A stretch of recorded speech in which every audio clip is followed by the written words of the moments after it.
Hey guys, I'm Doglightning, a Challenger Neeko support main, and I'm here to give you guys my opinion on Neeko's builds coming up with Neeko's rework. If you don't know, I stream 5 days a week, Mondays to Fridays, and I've been streaming Neeko support on the PBE every single day while playing her in some other roles like jungle, ADC, and stuff just to test out builds. And yeah, a question I get a lot is, what are your opinions on Neeko's builds after the rework, and what do you think is going to happen?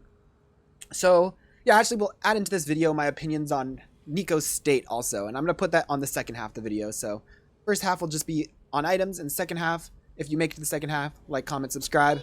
Let's go. So, for items. So, actually, Neeko got in her kit, they nerfed Neeko's base damage on her Q, E, and R, but they buffed the AP ratios on the Q and the E, and they nerfed the AP ratio on the R. So what this means is, I'm not saying this means Rocket Belt's a bad item, but you have to understand the stats between Rocket Belt and Everfrost. Everfrost was debatably the better of the two items that a lot of Neeko mains in high elo are running anyways, and Everfrost works better with these nerfs because penetration has always been a stat that pen is always better with high base damage, and AP is better with good AP ratios or if you have low base damage. And because of base damage going down, that means the value of pen goes down, and because the AP ratio on her basic kit going up, that also brings up the value of Everfrost. So just based on a stats wise, Everfrost was already debatably the better item on Neeko, and based on just the changes in the damage and stuff, it does edge Everfrost's favor. Now again, that's not saying that Everfrost is just better because of that, because again, this is very minimal stuff. It doesn't really matter that much. Neeko's damage is still insane, and pen is still very good on her, but I'm just saying in terms of stat changements, Everfrost is getting a little better. The main reason why Everfrost is actually going to become probably Neeko's best item though, is because of the changes to Neeko's R. So you can see here, the first sentence, it says it knocks up all enemies in the R for 0.6 seconds and crashes them down and stuns them for 0.75. So what that looks like is this. When you ulti the enemy, it knocks them up and then smashes them in the ground for a stun. Now, this is why it's going to be pushing out Rocket Belt. So Neeko's stun before was a 1.25 second stun. Now it's only a 0.75 seconds. Now you might be thinking, wow, they just nerfed the CC by a lot, but not really. The knockup is 0.6 seconds. So Neeko's ulti right now actually CCs for 0.1 second longer than it used to as a full CC chain. The problem is while you're knocking the enemy in the air, you can't attack them, you can't do anything. So the time that Neeko herself has to utilize the CC is only 0.75 seconds, where it used to be 1.25. Now where the problem with this comes is when you ulti targets and you try to root combo them out of it, you can see right now the root just hits before the stun runs out. And this is actually your welcome thank you to me, because before the stun was a 0.65 second stun, and you couldn't even combo your root off of it. And then I went and messaged the devs, and I got one of them to, thankfully, increase the stun just slightly. So now that when you're hitting your ulti into a root, you can hit the stun into the root and the enemy can't react. The problem is when tenacity comes into play. When the enemy gets tenacity and you ulti into a root, the root will hit the enemy, but they can dash. So if this is an Ezreal, he can dash here and he's going to be rooted over here if they have tenacity, one form. And if they have the tenacity room and tenacity boots, they can altogether you can miss the root out of the ult. So what this means is Rocket Belt, you're only going to want to be getting Rocket Belt versus squishy targets that do not have tenacity. Because if you hit your Rocket Belt ulti, right, like this, you need to be able to chain the root into your full combo. If you can't chain your combo with Rocket Belt and you Rocket Belt in and miss everything, you're going to waste your Rocket Belt, you're going to waste your life, and you're going to die without getting a kill. So Rocket Belt will only want to be built against teams with immobile squishies that have no tenacity. If the enemy has a lot of champions that like to build tenacity, like Irelia, or like bruisers or assassins that will be building tenacity, you're really not going to want Rocket Belt, because if you Rocket Belt ulti an Irelia, before you can throw the root and chain her, she can actually dash onto you and kill you. The item you're going to want to be going into these comps are going to be probably Everfrost now. So if this target has a lot of tenacity, say, and you ulti and you flash on her and root, and tenacity, she dashes over here, now you have a second root to get her, right? So the idea is if they have a lot of tenacity, if you go for like a flash ult into a root and they dodge the root over here, you have an Everfrost to follow up, right? You're not throwing your root, missing, and then having nothing up like you would with Rocket Belt. So because of the stat adjustment, and because of the way that the stun is very short, unless the enemy team is a bunch of squishies that have no tenacity, which most games there's going to be bruisers, there's going to be assassins, Everfrost is probably going to be your go-to item on Neeko now, so that you can combo it. If you hit a full ulti on someone who has no tenacity, great, you can still hit the root into the thing. But if you hit your ult on someone who goes here, and when you throw your root, they dash over here, over here, you can have your Everfrost up to still hit them. So hopefully that made sense. So, like, that's the big difference. Other than that, itemization for Neeko is staying the exact same, right? Zanya's is still great, Shadow Flame is still great, Nashor's Tooth is still great, Death Cap, Void Staff. You know, for other mythics, these are the mythics I've always thought were the most competitive, but obviously, like, you know, if you're a Ludens enjoyer, which I don't recommend, but if you're a Ludens or Night Harvester enjoyer, they're still going to be fine. But in terms of what I consider the best two items were these, that's going to happen. Now, for support Neeko, same deal. Rocket Belt was always expensive either. It's probably better to be going Everfrost anyways.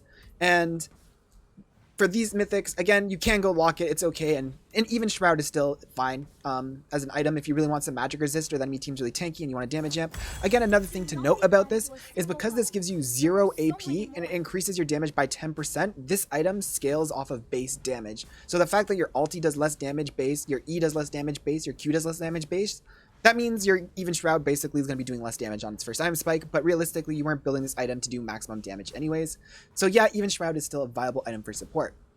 Now, for ADC Neeko, there's one big change for any of you ADC Neekos that you are going to love.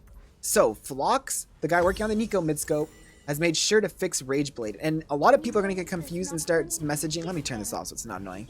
Are going to be messaging saying that Neeko's Rageblade is still bugged and broken, because I thought so too, and I messaged the dev Phlox and I asked him and he confirmed to me that it's not actually broken, it's working as intended. It's just now there's a stealth auto, so if you watch, it's going to be 4 watch, so I'll count 1 2 empowered auto, 1 empowered, 1 empowered. Now it gets weird. 1 2 3 4 empowered auto empowered auto, 1 2 3 4 empowered auto. Oh, empowered, what happened there? Empowered auto, 1 2 3 4 empowered auto, 1 empowered, 1 empowered, 1 2 3 4 empowered. Okay, it's working. So what's happening is when there's the 4 autos in a row, there's actually an empowered auto going off that is a stealth empowered. So if you watch here, 1 2 1 on this, you can see I just got the move speed buff.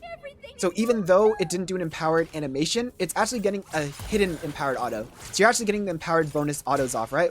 1, and then look, I get the move speed because I actually got an empowered auto. And if you look at the damage being done, right, the empowered autos are doing an extra 175, 175, 175, 175. See, so it's hitting the empowered auto. You're getting the move speed. It's just not doing the animation. So Rageblade, finally, after years of Neeko mains crying, is not bugged anymore.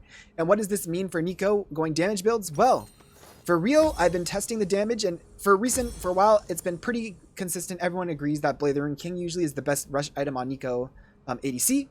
But before, statistically, the best was to be going Kraken Slayer out of Bork if you were trying to go for maximum damage. And now, if you want to go maximum damage, going Bork into Rageblade is actually statistically the best damage you can get. It's going to give you the biggest DPS increase. I tested the numbers, right? Rageblade is cheaper, so I was testing Rageblade with Cloak of Agility and Dagger, because this is 900 gold, and Kraken Slayer is 800 gold more, so effectively on Rageblade and these two components, you have spent the same amount of gold if you had Kraken Slayer, and this does more damage than Kraken Slayer.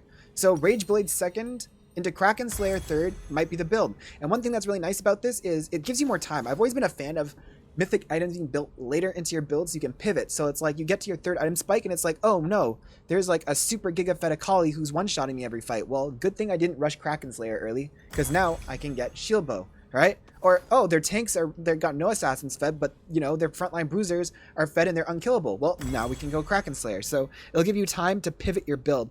The bad thing about this is now for your defensive slot, I was going, before the build that I was usually going was like, we'd be going with the Bork, Kraken into Wit's End, and then I'd always just go Zanya's, and then I'd have like good. The bad thing about this build is, yes, you are going to be kind of screwing over your defensive later, because now it's like if you need magic resist, you can't get Zanya's fourth if you need Wit's End, and if you don't need Wit's End, then you can get Zanya's, right? So if you need magic resist, this build can falter in there, but yeah, I think the meta build for an ADC Neeko is going to be Bork into Rageblade into Kraken if you want to be doing maximum DPS. Okay, so now I'm going to be giving you guys my opinion on Neeko and where I think she's going to land after the Midscope. So, I'm going to be real, because I know a lot of Neeko mid mains who come to my stream have been crying about the damage, and might as well just start off with it. The damage. Neeko lost base damage on her regular basic kit. She lost base damage on her ulti. Her ulti's AP ratios went down. She's going to be doing a lot less damage with her ulti. Now, one thing I keep wanting people to understand is that because now the fact that your enemies get knocked up, they can't get out of your ulti. Before, if you went for Neeko and you flash ult, the enemy could flash out of your ult. Now when you go with Neeko and you go for a flash ult, the enemy cannot escape your ult. It's a true combo. If you didn't know, when you have your passive up, this ability can be repaired in secret when Neeko is disguised. If you put your passive up, which by the way, the passive is unbreakable now. So you can put up you can pretend to be an Ornn. Your passive will never break if you pretend to be an Ornn. You can start ulting. The enemy has no idea you're ulting, and you can flash on them for a combo that's undodgeable, okay? So Neeko did lose damage in her ulti, but it's undodgeable. Now, what I will say is in scenarios you were hitting your ult, you're just doing less damage. You don't have the shield anymore. It is just, fundamentally, her ult is just worse in any scenario where you would have hit your ulti before. It's just worse now for you. So that brings me to where I'm going to talk for mid lanes. I do think for mid lanes, there might be issues for mid lane. I wouldn't worry about the damage on the Q and the E because they got AP ratio buffs. The Q's base damage was reduced by 10, but its AP ratio was increased by 10, which means on 100 AP, you do the same amount of damage, which, as you can see, Everfrost is 70 AP, plus you get that, whoopsies, you get an Everfrost, plus, I don't know, a Fiendish Codex, right? And that spike, your Q's doing the same amount of damage. Anything more than that is doing more damage. Your E is down 10 damage and 5 AP, and up 5 AP, so that means that on 200 AP, you're doing, again, equal damage, which you can see on basically on 2-item spike, your E's doing the same amount of damage, and your Q's doing a bit more. So, on 2-item spike Neeko, your basic hit is basically buffed. Your ulti for the rest of the game is just always nerfed compared to what it used to be in terms of damage. So, a lot of the times, as a mid lane Neeko, you weren't really engaging fights, right? A lot of the time, it was like you would wait for your jungler to engage or someone else to engage, and you'd be follow-up engaging. So a lot of the time, as mid lane, you were hitting your ultis, I think, a more high percentage than, for instance, from the support role, where you're acting as your team's engager. So in those scenarios, it's going to be worse.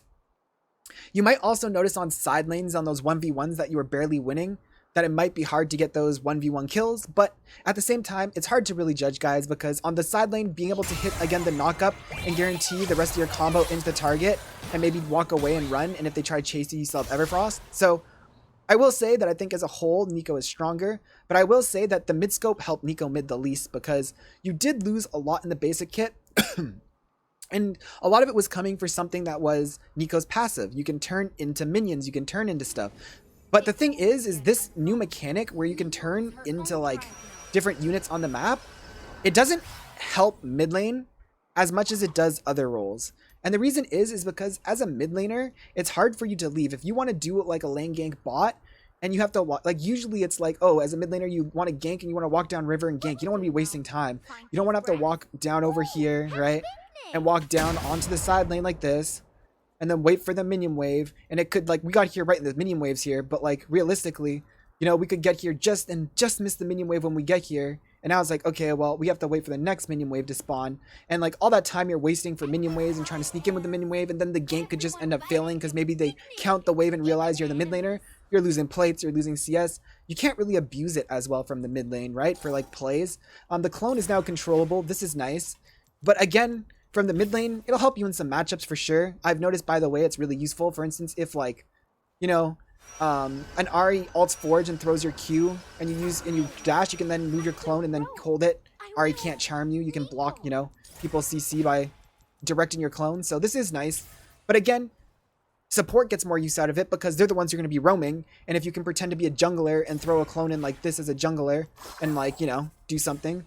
So these changes don't help mid as much as they do support. I do think support and jungle Neeko are the biggest benefactors of this Midscope update. Neeko's Q got increased base damage. You can see on max rank, it's doing 70 bonus damage per bounce. At level 1, it does 30 bonus damage per bounce. So if your Q bounces 3 times on the minions, that's a total of 90 bonus damage on your Q, and your W does 50 damage bonus on every empowered auto. So Neeko's clear is actually pretty healthy, and I think Neeko and in support and jungle are going to have the best use of using Neeko's new passive to pretend to be people, to pretend to be minions and lane gank. They can just permanently be off the map and use the passive for mind games where the other roles can't. So, and then also on top of that, Neeko's ulti again for like carry roles, you do less damage with the ulti, and the carry roles you are less likely to be engaging. The reliability of Neeko's ult really helps from roles that are coming in the supportive positions, aka support, jungle, and a bit of top. A reason why people in top lane pick Kennen top in pro play. You see Kennen top picked all the time in pro play and not Neeko. Well, realistically, Neeko has a better lane phase than Kennen. She's, in my opinion, safer than Kennen to play top laner. She has a hard CC with her root to peel herself. She can harass through the minion wave better with her Q compared to Kennen's getting blocked. The only reason why pros play Kennen is because Kennen's R is reliable. It's undodgeable. You go in with a Kennen R, tap W, and someone gets stunned.